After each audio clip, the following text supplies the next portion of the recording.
আজকে দুপুরে বাসার সবার জন্য দুধ কচু রান্না করেছিলাম। আমরা যেহেতু গ্রামের মানুষ, তাই আসলে আমাদের কখনো কোনো খাবারের অভাব হয় না। যদি কখনো একবেলা তরকারি না থাকে তাহলে কিন্তু যে কোনো কিছু ম্যানেজ করে আমরা একবেলা ঠিকই চালিয়ে দিতে পারি। তো এই দুধ কচুটাকে আগে কখনো কেউ রান্না করে খেয়েছেন বলেন তো?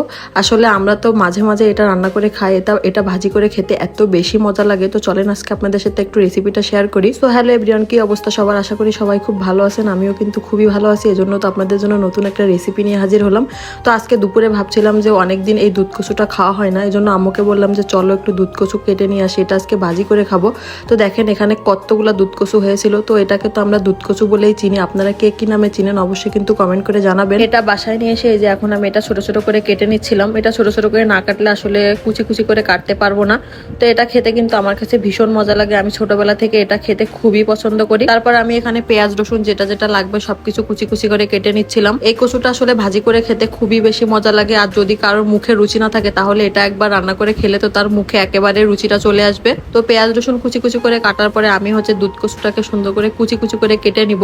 এটা আসলে কুচি কুচি করে এভাবে কাটতে হবে।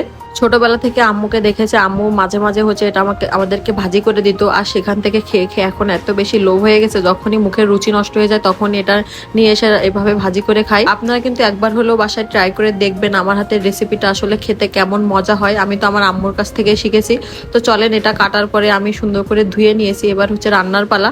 তো প্রথমেই আমি যে পেঁয়াজ আর রসুনটাকে খুব ভালোভাবে ভেজে নিব। আসলে এই কচুটাকে আমরা রান্না করি না, মানে এটাকে ভাজি করেই খাই, এভাবেই ভাজি করে খেতে হবে। তো এই যে পেঁয়াজ আর রসুন আমি কড়াইতে দিয়ে দিলাম, আর এটাকে এবার সুন্দর করে ভাজি ভাজি করে নিতে হবে। এর ভিতর কিন্তু আমি অল্প একটু লবণ অ্যাড করেছিলাম, যদিও লবণটা পরে অ্যাড করলে সব থেকে বেশি ভালো হয়, তারপর আমি ভুলবশত আগে অ্যাড করে দিয়েছি।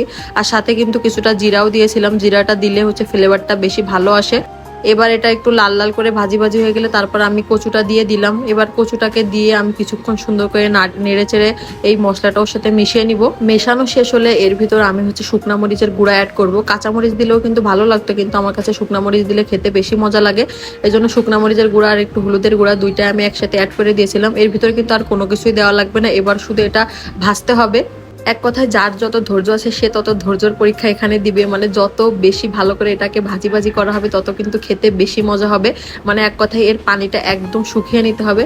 দেখেন একটুখানি ভাজতে এটার কালারটা কত সুন্দর আসছে। এটাকে কিন্তু আমি একটুখানি ঢাকা দিয়ে রাখছিলাম কচুটা কমিয়ে দেওয়ার জন্য। দেখছেন কতখানি কচু আমি কেটেছিলাম আর এখন কতটুকু হয়ে গেছে কমে একদম। আর এটা যত পানিটা শুকিয়ে যাবে তত কিন্তু আস্তে আস্তে কমে যাবে, আর খেতে কিন্তু তত বেশি মজা হবে।